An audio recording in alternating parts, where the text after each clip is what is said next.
So what came out yesterday was this reporter from KTLA who tweeted, was it David Pingalore, hearing from at NBA Peeps at King James is the top of the Lakers list to trade the 39-year-old. Pelinka is looking for the right team to dance with and is close to a suitor. Now, what's kind of interesting about this was LeBron James and Anthony Davis were out yesterday against the Celtics. They ended up beating the Celtics. But also, LeBron sent this cryptic tweet of a hourglass emoji about to end. And so people were speculating that this was basically the end for LeBron James in a Los Angeles Lakers uniform.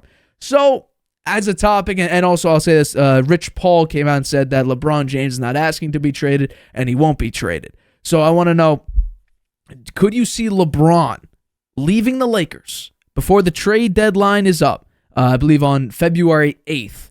Can you see LeBron in a different uniform by the end of the season? I don't think so. I mean, their record is 25-25. They're 9th in the West, so they qualify for the play-in tournament. And they could get better in the rest of the season. Season still has quite a few games to go, 32 games to go. So I think that they'll hang on to LeBron. If they did consider trades, well, they'd want a lot back, and most teams aren't going to be able to want to give a lot because they know LeBron's a rental, unless they're able to draft his son, who he said he's going to play with next season. So I think most teams would not want to give up much to get him. So I think that crossed the Lakers' minds, and LeBron was the one that put the emoji out there. I don't know. His agent said we don't intend to ask for a trade, and the Lakers aren't going to trade him. So it's just talk, hype. I don't think there's much to it. So you're not buying into the trade. What this TV KTLA guy said about LeBron James and Rob Pelinka potentially trading LeBron James. No, I don't buy into it. Well, I'm not saying that there's a lot to this, but for the sake of, I don't know, creating some news, talking about the topic, it's interesting to think about. It definitely it's fun is. to talk about. Yeah, who would you think the deal would be if they? I think if there was a trade. The team. First of all, this is what I'm going to say.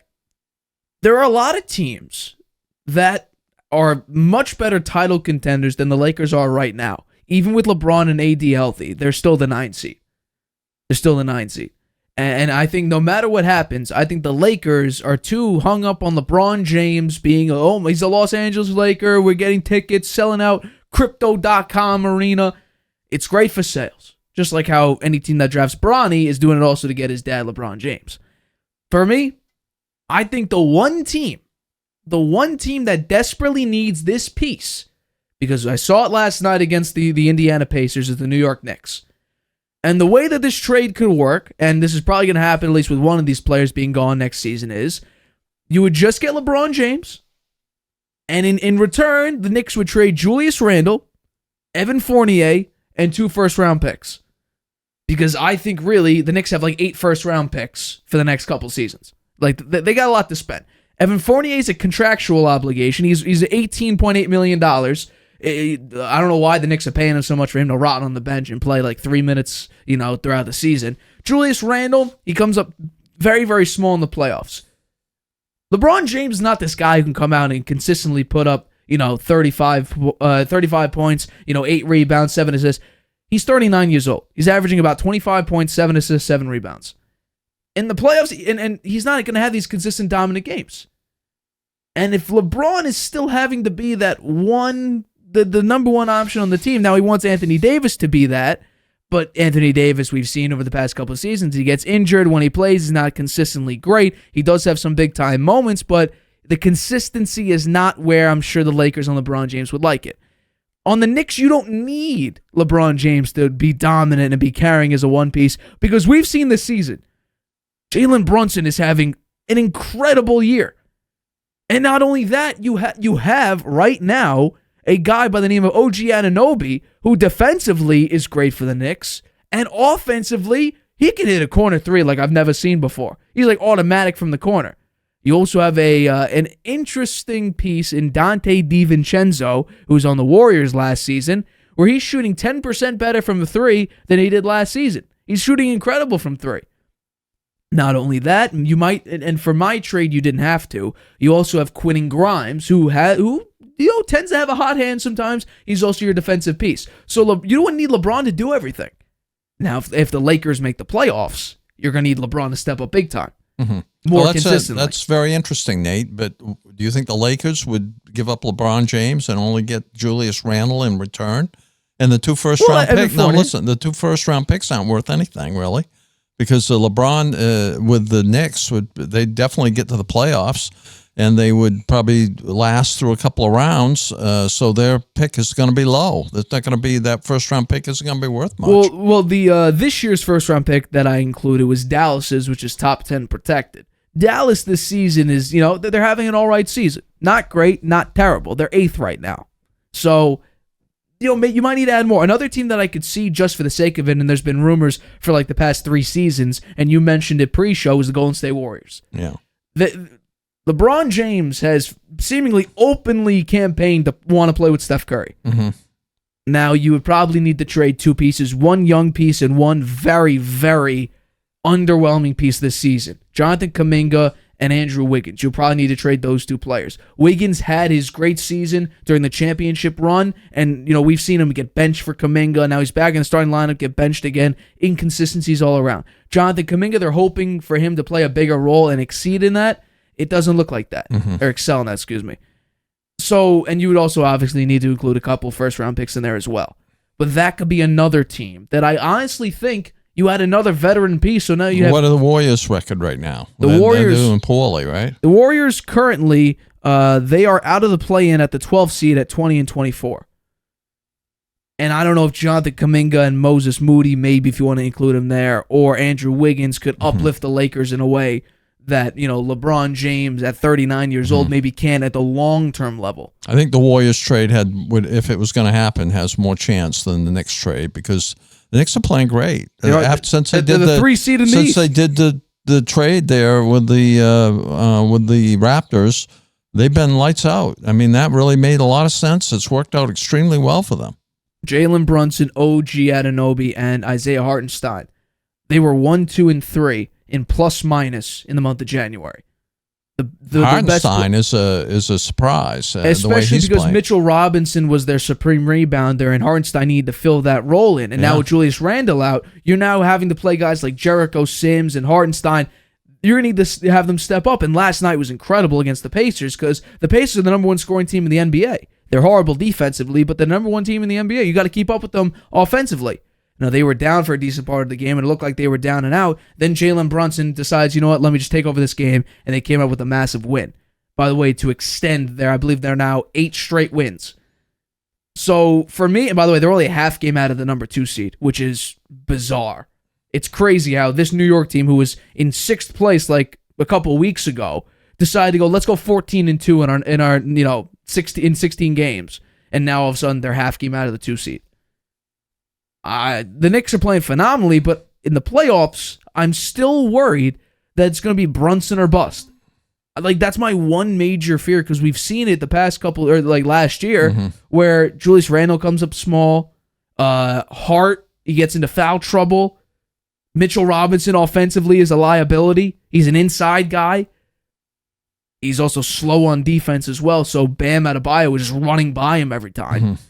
I do think if LeBron wound up with the Warriors, it could be inspirational for them with Curry, Paul, Draymond Green, Thompson, and LeBron James. Wow. Yeah. I mean, name-wise, that's pretty impressive, right? Those guys are getting probably the oldest team in the NBA as a result of that trade. But, and they might be able to get it done. Wiggins is still considered a really good player, I think. He's really good, but Kuminga is young, so if there's some draft picks thrown in there, I think that could happen. I think it would be really interesting. Yeah. So there you go. Potentially LeBron James. And I don't think LeBron James coming to New York. He hates James Dolan. That's why he didn't go to the Knicks back in, I believe, 2010. Was he told? I forgot who it was. He told someone that he hates James Dolan, and the Knicks were very, very close, and it just fell through. went to Miami. So maybe the Knicks have an opportunity. And besides, I'll also say this just for the sake of saying it. LeBron James has a player option next season that he'll probably deny and then go to wherever Bronny James is. The Knicks could make a massive move here that it's really just a win now type move, because who knows how great Bronny's going to be in the NBA. People are going to draft Bronny, maybe, and depends on where they draft. If they draft him high, that's because they're in a win now mode with LeBron James to come onto their team. I can't see, if Bronny is not a supreme talent in college and they think he could be great in the NBA, that they would draft him very high. If they do that, in my mind, they're thinking, okay, we're going to get LeBron James to play with us. That's really the main reason why, if he goes maybe top 10 and he's not really a top 10 player in the draft, that they would want to draft him that high. And the Knicks could do that as sort of a, hey, LeBron, let's go round 2 again. It's been 14 years. I mean, LeBron in New York would be quite a lot of talk. Absolutely. There'd be a lot of hype with LeBron in New York. And Julius Randle, what are his stats? By the way, I'll say this about Julius Randle. He's out for the next 2 to 3 weeks with a shoulder injury that he suffered. This season, he's 24-9-5. So not much different than LeBron. He has 2 less assists, 2 more rebounds, and the points are basically the same. But LeBron brings a different hype. LeBron can play every position. Yeah. If LeBron James goes down, he'll get out of his way. Do you think it would the complementary with Brunson, LeBron James? Because LeBron James handles the ball a lot. He's a point forward. I think it would take a load off Brunson, because Brunson has to do a lot for the Knicks. We saw it in the playoffs. He literally, if he didn't shoot very well, they were not winning games, because R.J. Barrett wouldn't hit shots. Quentin Grimes didn't have a great offensive series against the Heat. It was a struggle for the Knicks some days. And defensively, we were at game 1. They would do the backdoor cuts, the Heat would, easy points. The cross-court passes that Kevin Love was doing, like, it was stupid stuff like that. And I've said it before. The Knicks last year against the Heat, they were so bad, they beat themselves up. The Heat didn't outplay them. They just couldn't. They didn't have the motivation, and Randall even said that. Randall said they just wanted it more. So, I think the Knicks need to do some soul searching. I think that they need to, think about making some big-time trades. Now, there's been rumors that they're making some trades, potentially at the draft, and they're making a big move for a big-time player in the offseason. But it doesn't look like that now, because there's not been a lot to say, oh, yeah, the Knicks are going to go get this guy, or whatever the case may be. And I think that, Donovan Mitchell has been, he wanted to go to the Knicks before he went to the Cavs.